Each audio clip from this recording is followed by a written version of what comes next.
হাইকোর্টে মমতা তৃণমূলের 21শে জুলাই মামলা ভিক্টোরিয়া হাউসের সামনে সভায় না কলকাতা হাইকোর্টের। আরো একবার আপনাদেরকে জানাবো, মমতা তৃণমূলের 21শে জুলাইয়ের মামলা হাইকোর্টে, যেখানে ভিক্টোরিয়া হাউসের সামনে সভা করা যাবে না, কলকাতা হাইকোর্টের পর্যবেক্ষণ।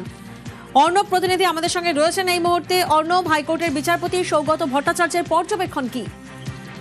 দেখো, 1993 সালের পর থেকে মমতা বন্দ্যোপাধ্যায়ের যে আন্দোলনের সূচনা করেন, শহীদ দিবস যতগুলি তারা পালন করছিল, তাদের সেই চেনা মঞ্চ অর্থাৎ ভিক্টোরিয়া হাউসের সামনে, যা বেন্টিং স্ট্রিট এবং চিত্তরঞ্জন অ্যাভিনিউ সংযোগস্থলের মধ্যে অবস্থিত, সেই চেনা মঞ্চ এবার হচ্ছে না। বিচারপতি সৌগত ভট্টাচার্য সাফ জানিয়ে দেন, শহর কলকাতার উত্তর অংশের মূল যে আর্টারি রোড অর্থাৎ অভিমুখী যে মেন রাস্তা, সেগুলি সম্পূর্ণভাবে অবরুদ্ধ হয়ে পড়ে।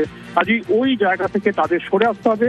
এবং শুধু তাই নয়, রাজ্যে পালাবদলের পর যে পরিবর্তিত পরিস্থিতি তৈরি হয়েছে, আগের তৃণমূল কংগ্রেস আর নেই, তৃণমূল কংগ্রেসের গোষ্ঠী তৈরি হয়েছে এবং তৃণমূল কংগ্রেসের নতুন এই গোষ্ঠী তারা ইতিমধ্যে পুলিশের কাছে আবেদন করে গান্ধী মূর্তিতে অনুমতিও পেয়েছে।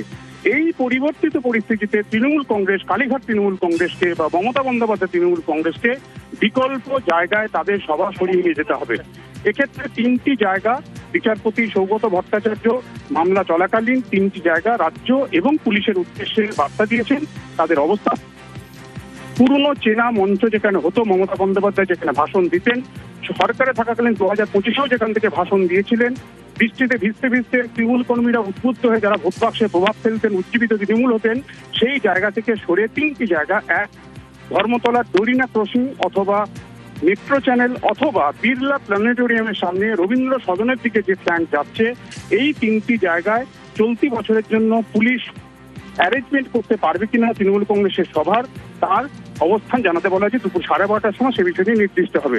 তবে একই সঙ্গে তোমায় জানিয়ে রাখি, পালাবদলের পর যারা আসল তৃণমূল বলে নিজেদের দাবি করছে, ঋতুব্রত বন্দ্যোপাধ্যায়, যেখানে চন্দ্রিমা ভট্টাচার্য, ফিরহাদ হাকিম সহ একাধিক তৃণমূলের পুরনো মুখকে দেখা যাচ্ছে, তাদের জমায়েত কত হবে এখনো জানা যায়নি।